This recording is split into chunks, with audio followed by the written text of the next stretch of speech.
So now I will turn it over to Bill to share his presentation around trying to evaluate the Building Healthy Communities theory of change.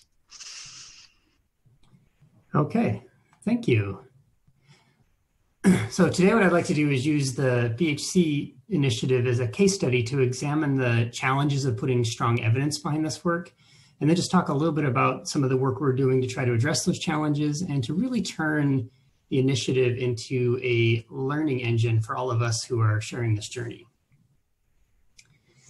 So first of all, let's just take a minute to get our heads back around BHC. Tia just talked about how it's this big complex ecosystem of work, including thousands of different grants and activities.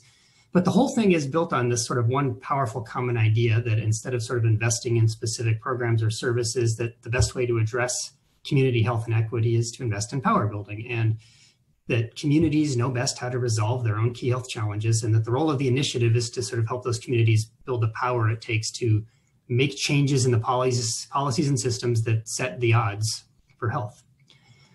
So of course, it's pretty hard to overstate how fundamental of a shift this is in how we approach community health. And I think it's also pretty hard to overstate how poorly suited some of our traditional scientific toolkit is to putting evidence behind this kind of approach. To illustrate that, just think for a moment about how we usually evaluate stuff.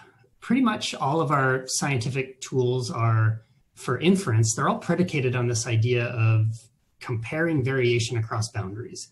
Something happened here, but not there. It happened at this time, but not that time, or with this group, but not that group. And we have all of these careful ways of defining those boundaries, ranging from fully randomized designs to observational studies where we do all of this case matching and other stuff to make sure that our comparisons are fair.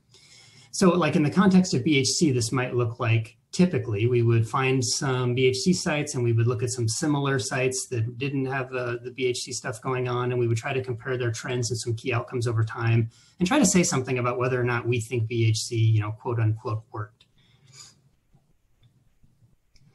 But all of that does rely on some degree of certainty about what happened on either side of those inference boundaries, right? So the point of power building initiatives is that we don't get to control that. The boundaries, the way the goals get approached, even what goals are set and strategies are pursued, those are all permeable by design and ultimately up to the communities. So different BHC communities may have focused on different goals or strategies at different times. If you take any given body of work that might fall under the BHC umbrella, one site may have gone all in on that from day one. Another site may have decided to focus on something else entirely. A third site may have sort of done a little bit of that and then started ramping it up halfway through.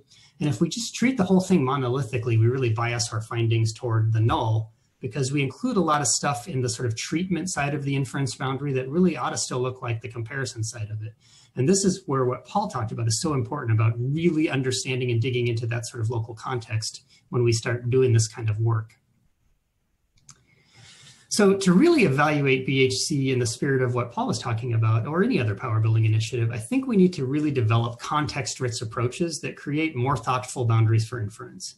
We need to think about what happened, how much of it happened, where, when, with whom, and in a community power building framework, remember all of those decisions are made locally and probably were emergent as the work happened, and may have gone through a lot of journeys along the way.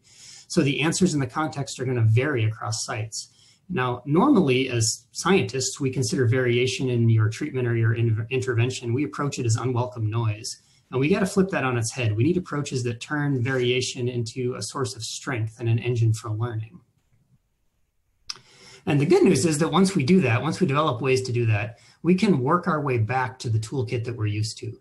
So in the BHC work, for instance, we start with a potential outcome, say, disparities in school discipline rates or any other one, and we work our way back to identify the investments and the activities that happened in the context in a community that are related to or were intended to address that specific issue. And we build our inference boundaries around that context-specific subset of information about BHC. We can treat time as a series of intervals that are sort of pegged relative to the index states that represent when things happened within that specific context. And then we can use designs like comparative interrupted time series to assess and compare changes in the trends in our key outcomes over time across those inferential boundaries. So we still get access to the tools that we're used to using as sort of evaluators and scientists, but we do it in a context-rich and a context-informed way.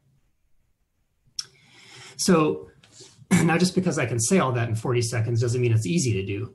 we've had to build sort of an integrated mixed methods engine to create this context-rich analytic environment. So if you think about it, a whole lot of the data that we need comes from narrative reports. Maybe it's reports that grantees filed about what they wanted the money for, or what they were going to do with the money, or what was going on in their communities and the other stuff that was happening.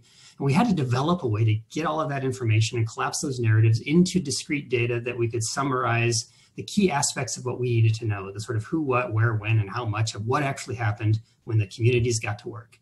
And that allows us to connect the data to the more structured outcomes data that comes from administrative data sets or survey data sets that tell us about what was happening in terms of outcomes across those communities. So we essentially had to create a universal coding framework that acts as kind of a connective tissue between all the disparate elements of the data ecosystem. Every element of data, whether it's sort of discrete data from some state data set or a survey, or narrative data from some reports or interviews that happened, had to be tagged with attributes that let us link it all together in time, place, population, intended domain of impact, all of these sort of attributes that could be links. And so for any given question, we can select from the data ecosystem the elements that are most appropriate to the context we need to narrow in on what we need to understand for any given outcomes model we're trying to produce. So from there, we can overlay this framework on the theory of change itself to understand how much of that variation over time in any given outcome is attributable to different potential effect pathways, including through power building. So how much of it is associated with just being in VHC at all? How much variation is associated specifically with changes that we see in the indicators we have for power building? As we work our way through the theory of change, every set of indicators can be positioned as an outcome in one model, and then as a mediator or moderator in the next model as we work our way across the theory of change. So our job for any given VHC campaign is to try to be able to produce the best estimates we can for each one of these potential effect pathways so that we can understand the mechanisms by which change was created. So this is how you move beyond evaluation to sort of a pass-fail, thumbs up, thumbs down sort of thing into creating a learning system. As you move from left to right through this approach, at every point, the evidence is either going to support or fail to support your hypothesized relationship. And the pattern of those passes and fails, which will inevitably vary for different contexts and in different outcomes, that's going to be how you learn. So what we're trying to do here is move beyond simple evaluation and create kind of a rigorous learning architecture, one that can sort of take that enormous variation that exists across the VHC ecosystem and that's inherent in power building initiatives like VHC and turn it into a feature instead of a bug. So let's just spend the last minute or two kind of showing you what that looks like in practice by sharing some early results from some of our analysis. So we start with this really foundational VHC question, like, did all of this investment in power building activities actually result in more active, civically engaged communities? That's sort of a first question as you work across the theory of change. So to do that part, we identify a set of indicators we think represent that sort of community engagement, things like voter participation, or other indicators of civic engagement that come from a number of different population surveys that happen across California. And we put all of those together. We plot a sort of analytic pathway of how we think those things might be related, just to kind of get us started in terms of how to structure a framework for testing. And then we use our universal coding framework to identify the investments, the activities, the local contextual factors that are most related to those specific indicators or were most designed to affect those outcomes. And we bring that stuff into our models. And so here you see some sort of early findings around one of those, which is this question of whether the resident engagement work that BHC did and that the communities did impacted higher voter participation as an indicator of one of the indicators of more engaged and active communities.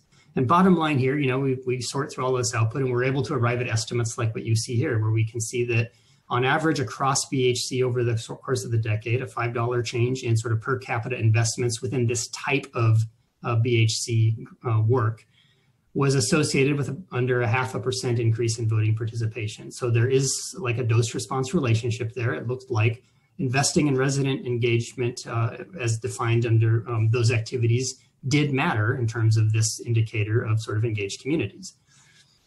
Now, we can do a couple different things with that kind of output.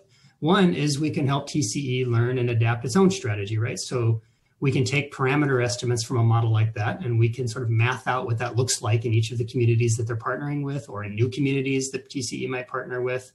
And we're not going to do that one outcome at a time because this isn't a transactional effort. There's a lot of connected indicators that you would sort of look at this and sort of make some decisions about. But this is one way to help think about where you're having an impact and what does it seem to take to move the needle. So that's one thing we do, is just sort of strategy building. The other thing is really to work our way through the theory of change and try to start improving our understanding about the role of power building and the mechanisms by which those outcomes are created. So this work helps us get at the first part of the inference model. So now we're more confident that sort of the investments and activities around resident engagement helped create sort of more activated communities according to some of the indicators we have.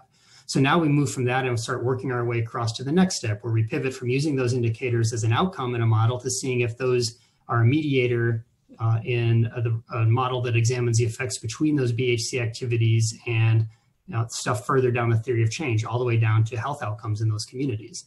And that work's still ahead of us. We haven't done it yet, but that's the direction we'll be heading with what we've set up.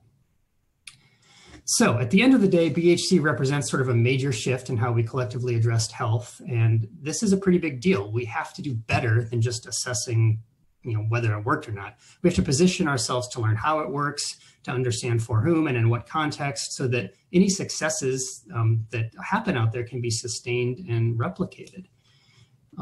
That's a lot more work than any one group can do. So what we're hoping is that we can create this data ecosystem and ultimately have it become a shared asset that can be used by a community of thinkers and researchers that can really help together advance the state of the science around this kind of work. So thank you very much. Thank you so much, Bill. I mean, this is just the tip of the iceberg in terms of how concerted and systematic we need to be in just really going through all the different kinds of data in support of the kinds of investment and policy implication decisions. So I'm really excited for more